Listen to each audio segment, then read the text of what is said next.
Iya. Alhamdulillah sudah 3 pertanyaan. Kami serahkan mungkin pertanyaan pertama tentang penyakit ain khususnya pada barang. Serahkan kepada Ustaz Harman, Sekretaris Dewan Syariah. Bismillah, alhamdulillah, wassalatu wassalamu ala rasulillah wa ala alihi wa sahbihi wa man wala, amma ba'd. Al-ain mungkin bisa kita terjemahkan dengan kata mata jahat, ya.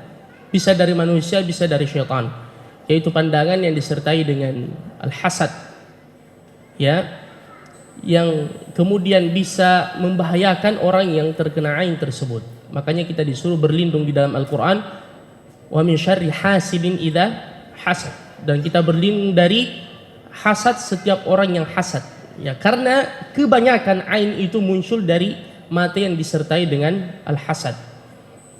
Dan ini salah satu di antara cara yang dilakukan oleh orang-orang kafir Quraisy untuk mencelakakan Nabi sallallahu alaihi wasallam. Makanya Allah berfirman dalam Al-Qur'an, wa iyakadul ladzina kafaru la yuzliqunaka bi absarihim lamma sami'u dzikr wa innahu lamajnun. Dan hampir-hampir mereka wahai Muhammad mencelakakanmu, ya. Wa iyakadul ladzina kafaru la yuzliqunaka bi absarihim, dengan pandangan-pandangan mata mereka. Jadi memang ada orang yang sengaja untuk mencelakakan orang, ya, dengan pandangan yang jahat seperti itu.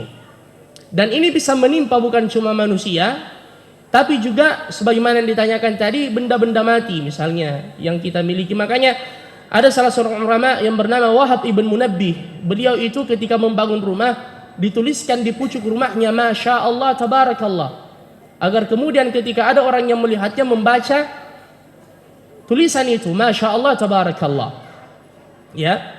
Dan kalau kita ke Saudi, ke Timur Tengah, biasa kita lihat mobil-mobil itu tertulis di belakangnya Masya Allah Tabarakallah. Itu bukan sekedar belo-belo dan hiasan, itu agar kemudian kita baca dan agar kendaraan itu terhindar dari ain.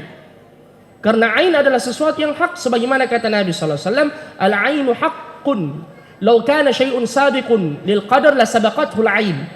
Ain adalah sesuatu yang hak, dan ini dijelaskan secara panjang lebar oleh para ulama kita, termasuk di antara Imam Ibn Al-Qayyim, bagaimana bisa itu terjadi dan seterusnya. Tetapi Nabi yang mengabarkan hal itu kepada kita, al-ainu haq. Andaikan ada sesuatu yang bisa mendahului takdir, maka itu al-ain. Sehingga Nabi SAW mencontohkan kepada kita melindungi cucunya Hasan dan Husain, termasuk di antara penyakit al-ain, ya, dengan doa yang masyhur, "A'udzukuma bi kalimatillahi tammah min kulli syaitanin wa hammah wa min kulli ainin lammah." Ya.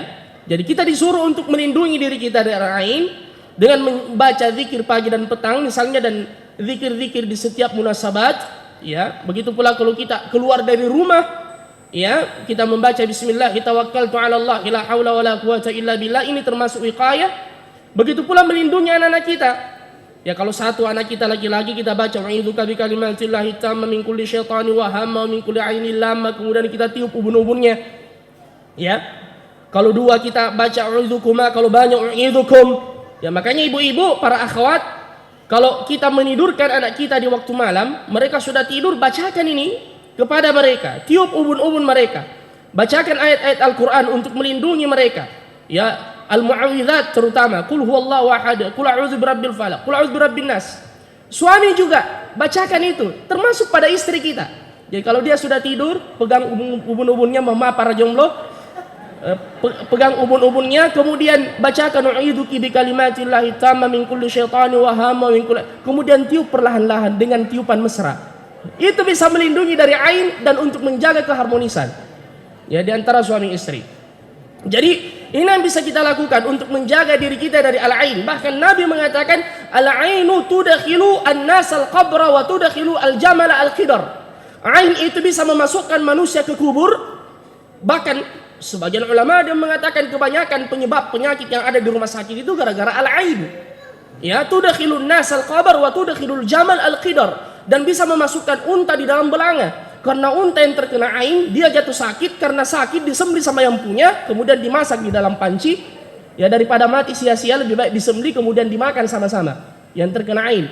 Makanya Ini telah dijelaskan oleh Nabi kita Muhammad sallallahu alaihi wasallam, dan ini adalah merupakan nikmat yang luar biasa. Hal-hal yang sifatnya ghaibiyah seperti ini namun kita mendapatkan penjelasan dari Allah Subhanahu wa taala dan Rasulnya Muhammad sallallahu alaihi wasallam. Termasuk kalau kita membeli, ya seperti yang ditanyakan tadi, adakah doa-doa khususnya?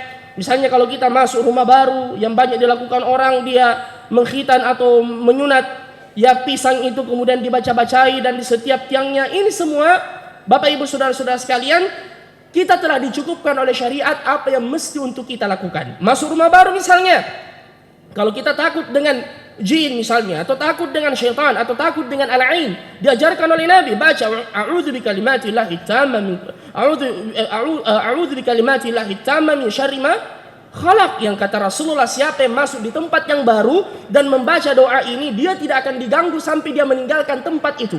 Dari manapun, jin, manusia, ya begitu pula al-ain dan seterusnya. Dan baca surah Al-Baqarah misalnya di rumah kita. Ya la taj'alu buyutakum maqabira fa inna syaitana yanfiru min baitin tuqra fi suratul Baqarah. Jangan kalian menjadikan rumah-rumah kalian seperti kuburan, karena sesungguhnya syaitan lari dari rumah yang di dalamnya dibacakan surah Al-Baqarah. Begitu pula doa yang diajarkan oleh Nabi, kalau kita beli motor baru atau beli mobil baru, pegang kemudinya. Kemudian baca doa, Allahumma inni as'aluka khairaha wa khaira ma fiha wa khaira ma jubilat lahu wa a'udzubika min syarriha wa syarri ma fiha wa syarri ma jubilat lahu. Ya Allah, aku meminta kebaikan darinya dan kebaikan yang dengannya dia diciptakan dan kebaikan yang dibawanya. Aku berlindung kepadamu dari keburukannya dan keburukan yang dengannya dia diciptakan dan keburukan yang dia bawa. Dan ini juga doa yang dibaca oleh pengantin baru. Kalau masuk menjumpai istrinya, dia pegang ubun-ubunnya dan baca doa ini. Cuma kata para ulama, jangan besarkan suara, di dalam hati saja atau kemat kamit. Karena jangan sampai dia dengar, dia faham bahasa Arab, dia bilang aku berlindung dari keburukannya, langsung dia kasih naik tangannya, kau bilang saya ini buruk, kemudian kau mau memetik bungaku malam ini. Ya, nanti dia tersinggung akhirnya malam pengantin baru itu menjadi prahara yang tidak akan terlupakan. Syukran.